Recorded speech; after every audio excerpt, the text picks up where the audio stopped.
I'm Shaina. I love dogs, I trip a lot, and I happen to have a knack for making pretty sweet videos for businesses. But the more videos we made, the more questions I got about how video and other content can be leveraged to make a bigger impact in their marketing. I mean, 44% of marketers say that producing content is their biggest challenge, yet content marketing is 62% less expensive than outbound and produces 3 times more leads. Now, I know a lot, but I certainly don't know it all, so I made it my mission to talk with content kings, queens, and bosses to learn as much as I could about crushing content marketing, and I'm taking you along with me. Welcome to the Content Coalition.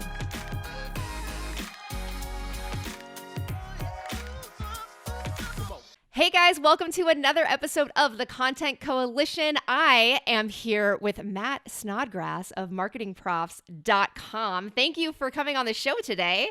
Thanks for having me, Shane. I'm excited to be here. Yeah, awesome. Well, okay, first and foremost, I was looking through your bio, and I didn't ask you this before we started rolling because I have so many questions. It says that in your prior lives, you were most notably, a zookeeper. True story. Before we dive into marketing, I feel like that's very important. So let's hear about that. So I came out of college with a biology degree. I wanted to go pre-med initially, and I decided halfway through that this isn't what I want to spend my life doing. But I ended up with a biology degree and a degree in humanities. And so I came out and thought, well, what do I want to do? I don't want to be a scientist. I don't want to work in a lab. And I just happened to be home in Akron, Ohio, and I saw an opening for the Akron Zoo for zookeeper. I thought, oh, this is great. And I love the job. But then I realized after doing it for a while, I have a college degree. I'm living in my parents' basement. I'm making minimum wage. Like I can't exist. This is an amazing job, but I make $5.15 an hour, and I can't even pay off my student loans, let alone live a life outside of my parents' basement. So then I had to go on and I did take a job about a year later as a lab scientist. And I got a real job, I guess. It wasn't nearly as fun as being a zookeeper, but it paid the bills. Yeah, well, pay the bills or play with animals. It's kind of you get a dog then, right? Yeah, exactly. Okay, perfect. So then how did you dive in? So you went into pharmaceuticals, right? Or into the... Yeah, so I was working for a biotech company, and then I figured, well, I kind of already have 2 of the pillars down. I have a science degree and I have a humanities degree, so why not go back to school and get a business degree so I could be a more well-rounded person. Right. So I went back and got a master's degree in e-commerce, and I was working at this company, and I moved into sort of a technical support role for several years, and then I moved into an e-commerce role for several years, and then eventually just kind of morphed into marketing over about this 10 or 12 year span. That is quite a journey. Yeah, I've done a little bit of everything. Well, it also says anthrax testing. Like, wow. Yeah, so I was working for this company right around the time of 9/11, and one of the things that we did, our company made metal detectors and screening devices that they use as at airports. And then it was 18 years ago, but there were a lot of anthrax scares at the time. People were sending envelopes full of white powder. Yeah.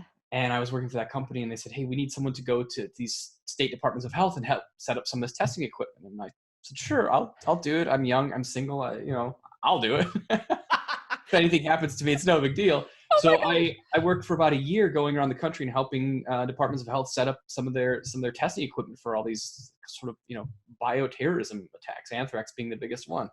Wow. And so now we're marketing profs. Now we're marketing profs. Yeah. So obviously it's a very linear progression, right? Zookeeper to anthrax to marketing profs. It makes perfect sense to me. So, I mean, why not?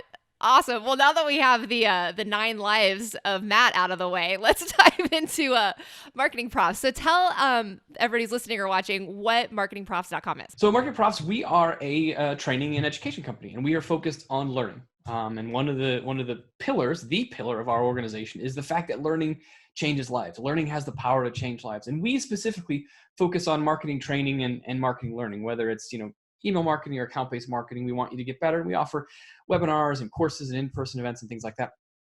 But the broader picture is this idea that learning can change lives, and we want to encourage learning of all types, right? We want our people, the people who have signed up for Marketing Profs, who are our members, our tribe, to really embrace the idea of learning. And it could be anything. It could be, knitting or crocheting or woodworking or, furniture, reupholstery or whatever.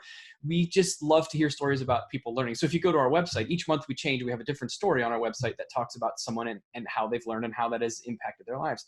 And they're almost never about marketing related stuff. I mean, occasionally they are, because we got to tie it back at some point, but Right. usually it's sort of life-changing learning events that's happened to them. And so that's our focus, and that's our push, is learning in general. That's so awesome. I'm a huge fan of education. Like I'm kind of like give away the farm and have the more educated people are, the easier they can make decisions on what's good for their business. So that's awesome that that's all you guys are about. That's super exciting. Yeah, yeah. So it's really a great place to work. It's a lot of fun, and hearing stories. We get all kind. We get tons and tons of submissions each month, because we only feature one on the page a month. We're gonna have to expand that, but it's great to hear these stories that are coming in. So that's the exciting part. That's super cool. So then how does a company that teaches and educates marketers market? What's your content marketing strategy look like? So it's actually changed. It was around this time last year that we transitioned to a real focus on training and learning. Prior to that, we had been known as a publishing company. We put out content after tons and tons of content, but we really decided last year to make a wholesale switch and to focus on this idea of learning and training. So what we do each month, we pick a topic. Well, we don't pick a topic. We have we've done research and we know what people are looking for, but we have a topic each month. This month is account-based marketing, but we've had email marketing, whatever the topic is that month, and we create our content around that. Again, not everything we do, but that's the focus of that month. So we have a specific webinar we do. We launch a course about it. A lot of our articles and a lot of our content are all around whatever that specific topic is. So it's really driven by the editorial calendar that we come up with, 6 to 12 months in advance. So we already know what we're going to be focusing on at the end of the year. We don't have the content created for that, but we know what it's going to be. So it's easier to plan that out. That's awesome. And so, speaking of individual pieces of content, you guys released the Marketer Happiness Report. And I've been reading through it. For me, one of the principles at Repurpose House is health, well-being, taking care of yourself, and making sure that all decisions made revolve around the health and well-being of the people who work for us and the people who are our clients. And so it was really, really cool to see this report. And I feel like we should just take a break from content for a hot minute and just talk about what this thing says and how we can all be more fulfilled and happier as marketers. I mean, does that sound game? Are you game on that one? I love it. I'm on board. Let's do it. Perfect. Cool. So first of all, there's going to be a link in the show notes here on how to get this report. It's pages and pages. And it's like, sometimes when you download a document and it's like a billion pages, it's not a billion. It's like 15, something like that. But when you get that many, you're like, oh gosh, this is a lot. But I dove in and I was like in it until the very, very end, the last page. And it's so much great information. And some of the stats really surprised me. So let me ask, I'm going to turn the tables on a second here, Shaina. What did you see in there that surprised you? Because I know what surprised us when we looked at it, but I've been looking at it for so long. I'm curious as a reader, what stuck out in your mind? Yeah. Well, what's funny is throughout the document, only I know this because I've been through it. It actually has little tags that says, this surprised us. Like throughout the whole thing. I loved that you guys drew attention to that. But for me, it was interesting to me that, first of all, I didn't realize that as many marketers, that this many people actually look for new opportunities to learn. I think that's great because marketing in general is an ever evolving field. Like it's constantly changing. So it's really cool to know that the majority of people are actually doing the due diligence and the research and learning more and more to keep up, right? That was surprising. The fact that only half of marketers felt fulfilled was surprising, and it made me a little sad, because we get into this field to be creative and to communicate with people, and to find out that half aren't fulfilled was interesting. So those are two interesting points, and I'll hit them in reverse order. So we saw that number, and we had a very different reaction because we saw that 51% of marketers are feeling happy and fulfilled, and we were pretty happy about that number, to be honest, because I think we had our expectations set pretty low. Because when you're in this, it's easy to kind of grumble amongst yourselves and say, oh, I'm feeling this, and no, I'm the only person who can be feeling this, and it's kind of easy to have that piled on feeling. So we were pretty excited to see that more than half, was 51%, are feeling fulfilled. But in that stat, what concerned me most is there's a group of people, and I think that's about 18%, who are in this sort of gray nether region, this sort of meh area, not unhappy, but not happy. And when we talk about it, I say, like, when you go to the doctors, if you have something wrong, you tell the doctor what's wrong, and they try to fix it. And so the idea is that a doctor can remedy whatever is ailing you. And if you are feeling good, you don't need to go to the doctor. But if you go and you say, I'm not feeling terrible, but I'm not feeling great. I'm just kind of feeling this sort of ennui, this in between. How do you resolve that? When there's an actual problem, we can fix it. We can identify the problem. We can work towards fixing it, and we can get you on a path to fulfillment or happiness. When it's kind of this gray zone, it's a lot harder to identify what that is. And so that's the part that's more concerning for me, is that so many marketers, 18% of us are kind of just in this gray zone of, I guess things are fine. Who knows? Kind of like a sort of an Eeyore type space that we're in. Yeah, well, and that's interesting that the perspective is opposite. I don't know if that's like, does that mean I'm a super optimistic glass, like half full kind of person that like, I'm like, oh no, almost half of us aren't totally fulfilled. And then there's like the realism of, well, really, let's be honest, if half of us are fulfilled, that's a positive thing. Funny you mentioned Eeyore. When I was a little kid, totally off topic and just segue. When I would watch Winnie the Pooh, I would sit down on a little blanket and eat Cheerios out of a cup. And the second Eeyore would come on screen, I would just get up and leave. Because I just couldn't handle it. His negativity had no place in tiny Shaina's world. He's a very polarizing character that way, I guess, isn't he? I know. So that's probably telling of my reaction to the stat. But anyhow, so go ahead. We were going to reverse onto the last one, or the first one that I mentioned. Yeah, and so that is also what we viewed as another positive, and that's, we sort of lead the report off with this sort of area, is that what we found was that more than 80% of people are saying, yes, I actively want to learn new things. I'm actively trying to learn new skills, use new technologies, go out and actually take some courses or webinars or attend conferences to help me learn stuff. So marketers, by and large, are a group that is actively engaged in learning. And we structured that first question very specifically. We asked people, are they seeking it out? Not are they willing to do it, or if your boss gives you something, will you go along with it? But are they actively seeking out and looking for it? And 80% of people said, yes, I am looking to learn new things. And that's what we love about this report, is that there's so much good stuff that came out of it. That's super cool. So what were some of the other pieces that were interesting to you, or that you think that most people would probably be surprised by? I'll tell you one thing that surprised me, and I hope surprises you, otherwise we shouldn't be having this conversation, is that more than 50% of people marketers surveyed don't listen to any podcasts. And I am a podcast junkie. I love podcasts. It is my absolute most favorite medium of anything. I listen to so many different ones. And to find that half of us don't listen to any, it's like it was a knife in the heart for me personally. That's interesting and sad also at the same time. Yeah. Oh man. And it's such an easily consumable type of content. Like for me, that's the easiest one to get the most value out of, because generally speaking, it's a give platform. You're giving information. Wow. I got to say, probably almost every single person has the capabilities to listen to it, because you have a phone in your pocket, you have a means of listening to a podcast, and it's free, and you can do it while you're cutting the grass or riding the bus to work or on the treadmill or whatever. It's so easy to consume content that way. That's why I love it. Yeah, definitely. One, it kind of ends up being two in one that I really wanted to touch on are the devices being basically slaves to our devices, and social media. Because I've realized that the more inundated I get into social media without having actual intention every single time, the worse my mentality shifts. And when I am just scrolling just to scroll, and I'm not there for a reason, all of a sudden I'm bummed, for some reason the day, right? So I've made changes in my life to adjust that behavior, and I've seen my mentality shift since I've done that. But what were your findings on social media specifically? Yeah. So what we found is that we asked this in a series of questions, and I'll back up for a second, but we identified sort of five kind of benchmarks, 5 dimensions that go into happy marketer, fulfilled marketer. One of them we touched on already is kind of the learning mindset, your willingness to learn. Another one is intention. And that's what this falls into, is the idea of intention. Do you know what you're supposed to be doing? Are you able to focus? Can you, for lack of better words, get stuff done? And so what we found is that majority of marketers, 80% of them said, yes, I have a clear idea of what I want to do each day. I know what I need to get accomplished. But then you sit down at your computer, you open your email, you look at your phone, you start checking social media, and that just goes out the window. And so what we found is, as you mentioned, is that we end up being kind of slaves to the technology.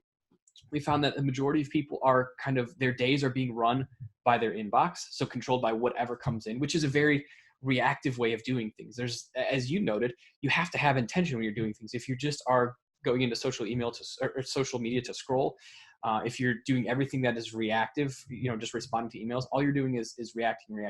You're not able to build on anything proactive. So we found that, and that was concerning because a lot of us are stuck in there. And I find myself getting stuck in that swamp quite frequently, is that I end up just spending my day responding to emails and not getting any of my work done. And that is necessary, but can also be, detrimental to completing long-term projects.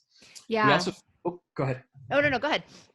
We also found that marketers really are having trouble focusing on one task, or having trouble getting things done, and are being distracted by social media, by chat, by emails coming in, by all these sort of digital distractions. And so one of the things we recommend is just press pause.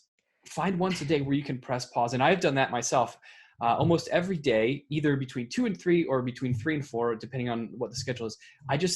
I close things down. I shut my email down. I don't have any meetings. Most of the time I have it blocked off on my calendar. I put my phone on silent, and I put it face down and move it away. And I just focus on doing one thing. And that one thing might actually be responding to, a client email or something like that, but I'm not bombarded by 50 different things coming in at me. And I've found, in terms of making changes to kind of life and workflow, that just being able to set aside an hour to be interruption free is so helpful. It clears your brain. It lets you sort of decompress, and it lets you feel like you've got something accomplished.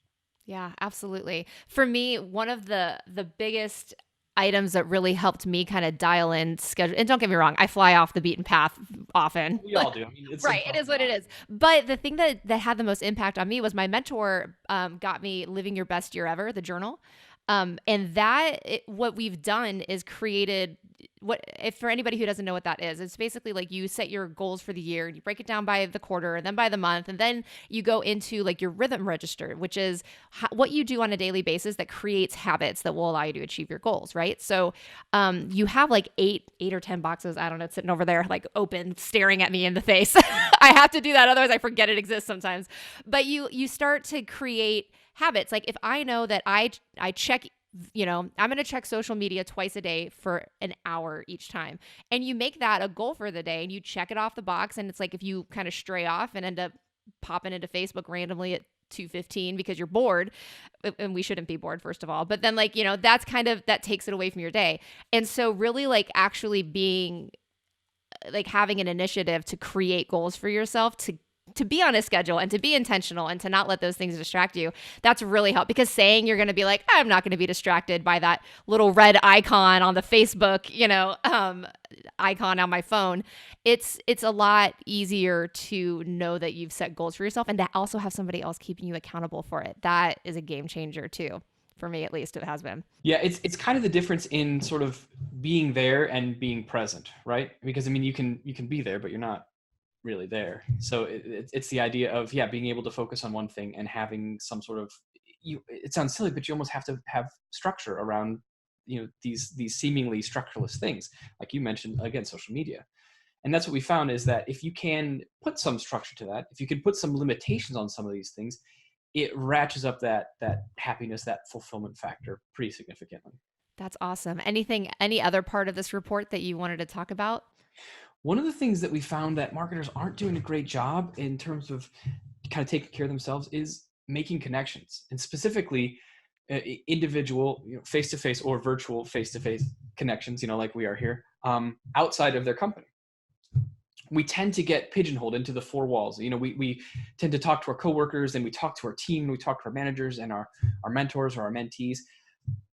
But there's a whole different perspective you can get by just going outside those four walls. And so we're encouraging people to find a time where you can physically, in real world space, meet up with someone who is a marketer who doesn't work for your company. You can bounce ideas off, you can talk to, you can get whole different perspectives. Shouldn't surprise you that marketers, in terms of meeting in the real world, having telephone calls, digital, marketers are the best at social media, making connections and having conversations and passing and sharing ideas through social media. But there's a lot that's missing there. There's the human element that, even though we feel like at times we don't need and don't necessarily want, it does add a lot. It adds in a whole new dimension, and it's so helpful to get perspective from outside your company. That's awesome. And I love that because we get so inundated with devices and not like just email is like the most, or the social media, which is really just everybody's highlight reel. It's not the real life stuff. So it's like, I mean, come on, everybody's awesome on Facebook. So, but 24/7 crushing it. So, but yeah, no, like actually making time to generate real in-person relationships. That's huge. I'm glad that you guys touched on that in the report too. What prompted the report? Like, you guys are educating, but like, how did this, I love this. How did this happen? So we partner every year with the Content Marketing Institute, and we put out a big survey, a big study on kind of the state of content for each year. And so we were looking at, okay, what are the big reports that come out? What are the big things that are popular amongst marketers? And we found there's a lot of sort of state of the world, state of content marketing, state of email, state of whatever. There's a lot of things that talk about marketers' budget. There's always like, here are the new tools you're going to need in 2019. Here are the technologies that you need to be adopting moving into 2020. And those are all great, but none of these things we found actually focused on the person, focused on you as a marketer, focused on me as a marketer, and the things that we are experiencing and what makes us tick. And this dovetailed so perfectly into our idea that learning changes lives, because that's what we're talking about here. We're talking about marketers in the real world sense, not just from a professional marketing sense, but in their real world lives as well. And so we kind of had this germination of an idea, and we talked to some of our research partners who worked on it with us, Mantis Research. And this thing just kept snowballing. And honestly, if we could have, it would have been probably 5 times the size, because we had so much information that we wanted to share and so much great content came out of it. But no one's going to read a 150-page study. I think it's 30 pages now, and it's, there's a lot of content there. But it really took on a life of its own. And so I'm excited. We're going to be doing that again this year. We're going to start putting surveys out probably next month for about 2 months, and we'll start working on it for 2020. So we're excited about this. That's so awesome. I'm going to start spreading the word about the things that I've learned on here and some of my social media and be like, go, because I love that somebody took the time to look after the well-being of the marketers. Yeah. And I haven't been able to find anything like this out there. It might exist, right, and I just haven't stumbled across it, but it's cool. And the nice thing, what we did here is we not only presented the data, we also presented kind of what it means in real world context, and then present some ways that you can, focus on each of those areas, on the areas of learning mindset and on intention and this idea of community and sort of personal energy. So we focus on these areas and provide some recommendations for how you can be a more fulfilled marketer, a happier marketer. Awesome. Yeah. So anybody who's listening, watching, go to click the link below. It's MarketingProfs/TCC. Download the report, become a part of their tribe. I mean, if anything, you're going to learn, what's happening in the lives of marketers, and then you're just going to get really cool content from them consistently. So there's no reason not to. You're just going to learn more. And we're all 4 out of 5 of us are doing that anyway, right? Right.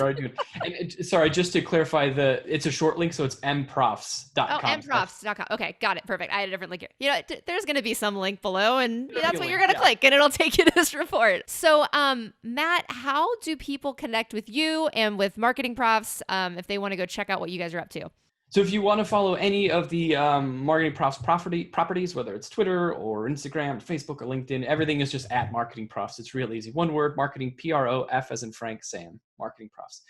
And me, I am at msnods on Twitter. So if you guys want to check that out, and my LinkedIn profile is easy. It's just Matt Snodgrass. So you can find me there too. If you want to connect, ask questions, I'm happy to answer, anything that anybody has.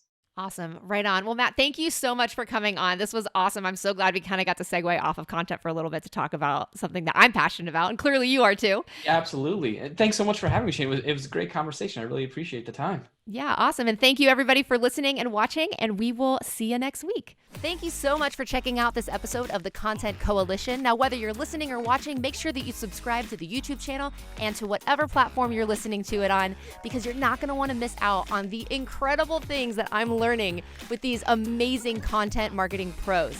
So make sure you subscribe, and we will talk to you next week.